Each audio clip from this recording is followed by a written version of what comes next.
പ്രഭാത കാഹളം യേശുവിനോട് കൂടെ ഒരു നിമിഷം. വിശുദ്ധ മത്തായിയുടെ സുവിശേഷം 6-ാം അധ്യായം 31-ാം വാക്യം. ആകയാൽ നാം എന്ത് തിന്നും, എന്ത് കുടിക്കും, എന്ത് ഉടുക്കും എന്നിങ്ങനെ നിങ്ങൾ വിചാരപ്പെടരുത്. പ്രിയ ദൈവമക്കളെ, ഇന്ന് രാവിലെ വളരെയധികം ഭാരത്തിലിരിക്കുന്ന ചിലരോട് ദൈവം സംസാരിക്കുകയാണ്. നാം വിചാരപ്പെടുന്നത് നമ്മുടെ ശരീരത്തിനും ജീവനുമായിക്കൊണ്ടാണ്. എന്തുടുക്കുമെന്ന് ശരീരത്തിനായിക്കൊണ്ട് നാം വിചാരപ്പെടുന്നു. എന്ത് കുടിക്കും, എന്ത് കഴിക്കും എന്ന് നമ്മുടെ ജീവനായിക്കൊണ്ട് വിചാരപ്പെടുന്നു. നാളെ ഓർത്ത് നമ്മൾ ഭാരപ്പെടുന്നു. ഞാൻ പ്രാർത്ഥിക്കുന്ന വിഷയത്തിൽ നാളെ എനിക്ക് മറുപടി കിട്ടുമെന്ന് ചിന്തിക്കുന്നു. എൻ്റെ തലമുറകൾ അനുഗ്രഹിക്കപ്പെടുമെന്ന് ചിന്തിക്കുന്നു. വരുമാന മാർഗങ്ങളെക്കുറിച്ച് ഭാരപ്പെടുന്നു.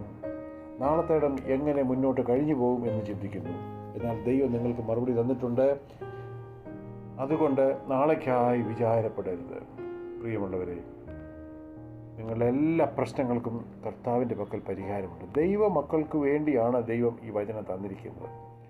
വിശ്വാസികൾക്ക് വേണ്ടി മാത്രം, ആത്മീയരായിട്ടുള്ളവർക്ക് വേണ്ടി മാത്രം ഈ വചനം തന്നിരിക്കുന്നു. നിങ്ങളുടെ ഭാരങ്ങളെ, നിങ്ങളുടെ വിചാരങ്ങളെ യേശു കർത്താവ് ഏറ്റെടുത്ത് കഴിഞ്ഞു. നാം പ്രാർത്ഥിക്കുമ്പോൾ അവിടെ വിടുതൽ വന്നു കഴിഞ്ഞു. നമുക്ക് പ്രാർത്ഥിക്കാം. പ്രിയ കർത്താവേ, നാളെ നനച്ച് നടുങ്ങാതെ, വേദനപ്പെടാതെ കർത്താവ് എനിക്ക് വേണ്ടി കരുതിയിട്ടുള്ള ഉത്തമ ബോധ്യം ഇന്ന് രാവിലെ വചനം കേട്ട എല്ലാവർക്കും നൽകണമേ. അവരുടെ എല്ലാ ഉത്കണ്ഠയും അവിടുന്ന് ഏറ്റെടുക്കണമേ. വിചാരങ്ങളെല്ലാം അവിടെ നീക്കിക്കളയണമേ. അവർക്ക് അനുഗ്രഹങ്ങളും അവരുടെ ജീവിതത്തിൽ സമാധാനവും നൽകണമേ. നാളത്തെക്കുറിച്ചുള്ള എല്ലാ ഭാരങ്ങളും നീക്കിക്കളഞ്ഞിരിക്കാൻ നന്ദി. യേശുവിൻ നാമത്തിൽ തന്നെ ആമേൻ. വീണ്ടും നമുക്ക് കൂടി വരാം. തിരുരക്തം നമുക്ക് കോട്ടയായിരിക്കട്ടെ. God bless.